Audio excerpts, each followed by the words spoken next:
Hi everyone, today I'm going to be talking about antibiotic resistance.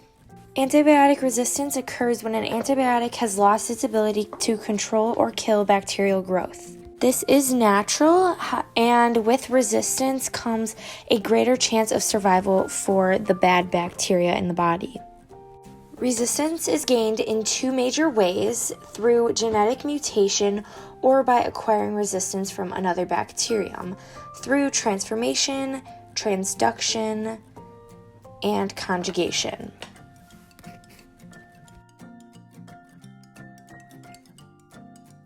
Overprescription is one of the 6 major causes of antibiotic resistance growing in humans.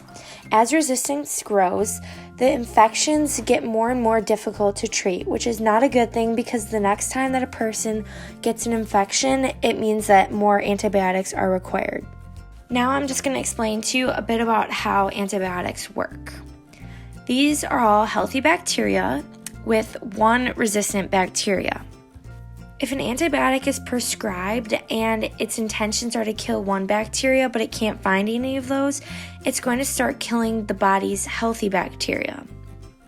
The resistant bacteria, however, will survive because, obviously, hence the name, it's resistant to the antibiotics. Then when all the healthy bacteria is gone, the only thing left is the resistant bacteria, which means that it will take over.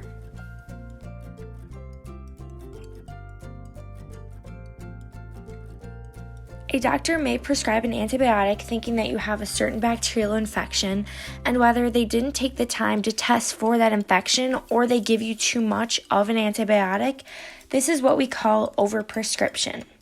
If it turns out that you don't have this infection or a way less severe case of it, you are taking the antibiotic unnecessarily. This causes the bacteria inside of your body to become resistant to the antibiotic, so it will be ineffective in the future due to resistance. Now, don't get me wrong, antibiotics are a good thing in helping to promote the healing of a bacterial infection, except when the doctor prescribes antibiotics poorly due to the pressure of a patient or failing to do enough tests. As healthy bacteria dies, resistance to an antibiotic increases, and another antibiotic is sometimes needed to treat the correct infection once the doctor is able to figure that out. Or if it's a virus, no antibiotic is needed at all. However, the body has still built resistance. Your role as a patient can also come into great play because understanding the difference between viral and bacterial infections and which ones need antibiotics are very important in helping to prevent your body from building resistance to certain antibiotics, because you will know the difference.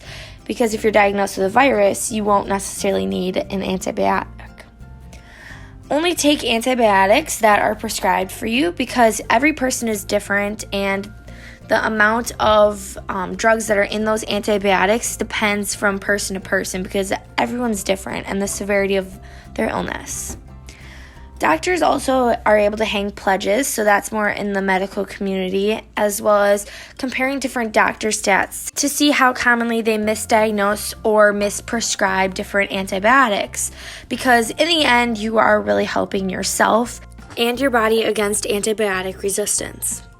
That's all I have for you today. Thank you for watching and learning a bit more about antibiotic resistance and the overprescription of antibiotics.